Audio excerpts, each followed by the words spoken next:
भाजपा आमदार सुरेश धस यांनी मंत्री धनंजय मुंडेंची भेट घेतल्याच्या वृत्ताने सर्वत्र खळबळ उडाली आहे. मुंडेंच्या विरोधात बोंबाबोंब करणारे सुरेश धस मुंडेंच्या भेटीला गेल्याने अनेकांनी यावर नाराजी व्यक्त केली आहे. या भेटीचं वृत्त बाहेर येताच सोशल मीडियावरही धस यांच्या विरोधात प्रतिक्रिया येण्यास सुरुवात झाली आहे.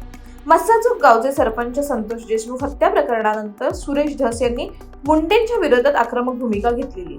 जिल्ह्यात निघालेल्या मोर्चांमध्ये त्यांनी सहभागी होऊन मुंडे आणि त्यांच्या गँगचा काळाकाळावर उजेडात आणला होता. बीडमध्ये वाढलेली गुंडशाही आणि गुन्हेगारांचं फोफावलेलं साम्राज्य धस यांनी राज्यासमोर आणलं. दिवसाढवळ्या होणारे खून, महिलांवर होणारे अत्याचार आणि गावागावात निर्माण झालेलं खंडणीखोर असं बीडचं विदारक चित्र समोर आलं. सुरेश धस यांनी घेतलेल्या भूमिकेमुळे अनेक लोक समोर आले आणि या झुंडशाहीवर मोकळेपणाने बोलू लागले. परंतु एका भेटीमुळे आता धस यांचीच भूमिका संशयास्पद वाटू लागल्याने अनेकांनी त्यांच्यावर नाराजी व्यक्त केली आहे. खरं तर शुक्रवारी दुपारी आलेल्या एका बातमीने सर्वांनाच धक्का बसला. ही बातमी होती सुरेश धस आणि धनंजय मुंडेंच्या भेटीची. समोर आलेल्या बातमीनुसार भाजपा आमदार सुरेश धस आणि मंत्री धनंजय मुंडे यांची भेट भाजपा प्रदेशाध्यक्ष चंद्रशेखर बावनकुळे यांच्या घरी झाली. चंद्रशेखर बावनकुळे यांच्या घरी जेवणासाठी दोघांना बोलवण्यात आलेलं. तिथे दोघांमध्ये 4 तास चर्चा झाली. या भेटीतच दोघांमधील मतभेद मिटवण्याचाही प्रयत्न झाला. बावनकुळेंनी दोघांमध्ये दिलजमाई करण्याचा प्रयत्न केला आणि भेटीनंतरच धस यांची भूमिका काहीशी मवाळ झाली. भेटीचं वृत्त माध्यमांमध्ये येताच धस यांच्याकडून स्पष्टीकरण देण्यात आलं.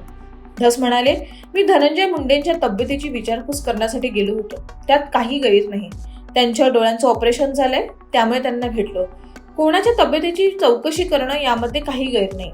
आमचा लढा सुरूच राहणार आहे. पुढच्या 1-2 दिवसात अजून काही नवीन घडामोडी होणार आहेत. त्यानंतर मी सर्व काही सांगेन. बावनकुळेंनी सुद्धा या भेटीबाबत खुलासा केला. ते म्हणाले, आमच्या तिघांची भेट झाली असून ही केवळ कौटुंबिक भेट होती. धनंजय मुंडे आणि सुरेश धस यांचे मतभेद असतील, पण मनभेद नाहीयेत. संतोष देशमुख हत्या प्रकरणाबाबत सुरेश धस आणि धनंजय मुंडे या दोघांची भूमिका पूरक आहे. दोघांची भूमिका वेगळी नाही, पण काही ठिकाणी मतभेद आहेत. पण मला वाटतं मनभेद असू नये म्हणून ही भेट घडवली. खरं तर संतोष देशमुख हत्या प्रकरण हे सर्वात संवेदनशील प्रकरण आहे. या प्रकरणाला राज्यातील घराघरात पोहोचवण्यात सुरेश धस यांची भूमिका मोठी आहे. या प्रकरणात मुंडेंचा राईट हँड वाल्मिक कराड हा मास्टर माइंड असल्याचा संशय व्यक्त केला जातोय. सध्या या प्रकरणाची पोलीस चौकशी सुरू आहे आणि असं असतानाच धस यांनी मुंडेंची भेट घेतल्याने या भेटीकडे संशयाच्या नजरेतून बघितलं जाते. मराठा आंदोलक मनोज जरांगे पाटील, सामाजिक कार्यकर्ता अंजली दमानिया आणि देशमुख कुटुंबियांनीही या भेटीवर संशय व्यक्त केलाय. त्यामुळे सुरेश धस मॅनेज झालेत का? धस यांना संपवण्याचं हे षडयंत्र आहे का? असे अनेक सवाल सध्या उपस्थित केले जात आहेत.